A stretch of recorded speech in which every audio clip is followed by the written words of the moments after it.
चल टकटगर जाबो ना, श्री हरि विष्णु जी के दर्शन ला पाबो ना।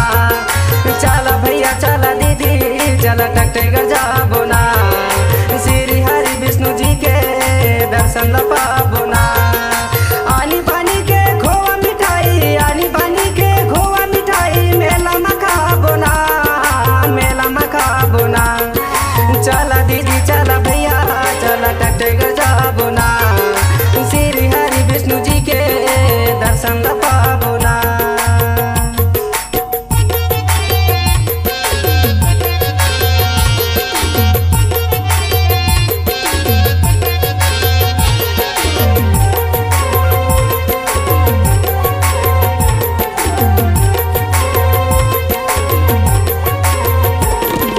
माहे महीना बसंत पंचमी मेला भरा थे ना, दूर दूर से नर नारी आसे लगा के ना।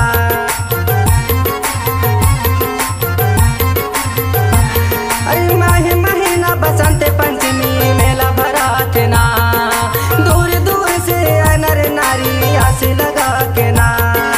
मनचाहा फल मिलते धर्मागा, मनचाहा फल मिलते धर्मागा जीवन सफल हो जाए ना। चला दीदी चला भैया चला टकटगर जाबो ना, श्री हरि विष्णु जी के दर्शन ला पाबो ना। चला भैया चला दीदी चला टकटगर जाबो ना, श्री हरि विष्णु जी के दर्शन ला पाबो ना।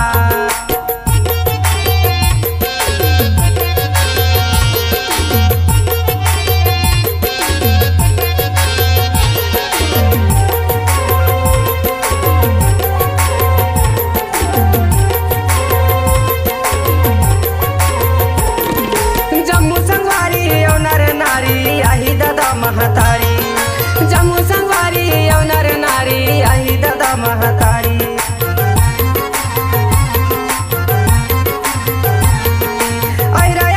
से शिला बने हैं मंदिर बना बड़ा प्यारी, से शिला बने हैं मंदिर बना बड़ा प्यारी। नारियल अगरबत्ती पानी सुपारी, नारियल अगरबत्ती पानी सुपारी श्रद्धा के दीप जलाबो ना। चला दीदी चला भैया चला टकटगर जाबो ना, श्री हरि विष्णु जी के दर्शन ला पाबो ना।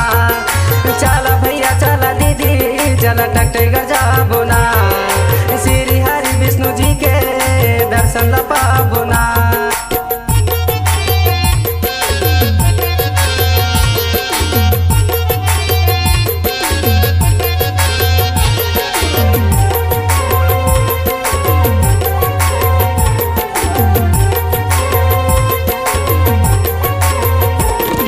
यहाँ से जाबो यही दादा वहाँ से यही निदाई, बीच में बजरंग बाली के खम्भा परते का घाटे चढ़ाई।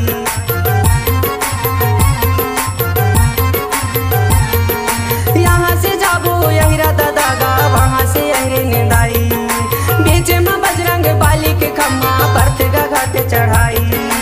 दादा रूपर मग कुआं खोदे है, दादा रूपर मग कुआं बने है शीतल पानी मिल जाई ना। चला दीदी चला भैया चला टकटगर जाबो ना, श्री हरि विष्णु जी के दर्शन ला पाबो ना। चला भैया चला दीदी चला टकटगर जाबो ना, श्री हरि विष्णु जी के दर्शन ला पाबो ना, श्री हरि विष्णु जी के दर्शन ला पाबो ना, श्री हरि विष्णु जी के दर्शन ला पाबो ना, श्री हरि विष्णु जी के दर्शन ला पाबो ना, श्री हरि विष्णु जी के दर्शन ला पाबो ना। दिल की आवाज सुनने वाली अपनी आवाज से पहचान बनाना है तो चले आइए SMS म्यूजिक स्टूडियो डिंडोरी, जहां ऑडियो वीडियो की बेहतरीन रिकॉर्डिंग की जाती है। SMS स्टूडियो जिला डिंडोरी मध्य प्रदेश। हमारा पता है अमरकंटक रोड पुरानी बस्ती डिंडोरी। Mobile number 7869537980। हमारा दूसरा नंबर है 8839771563।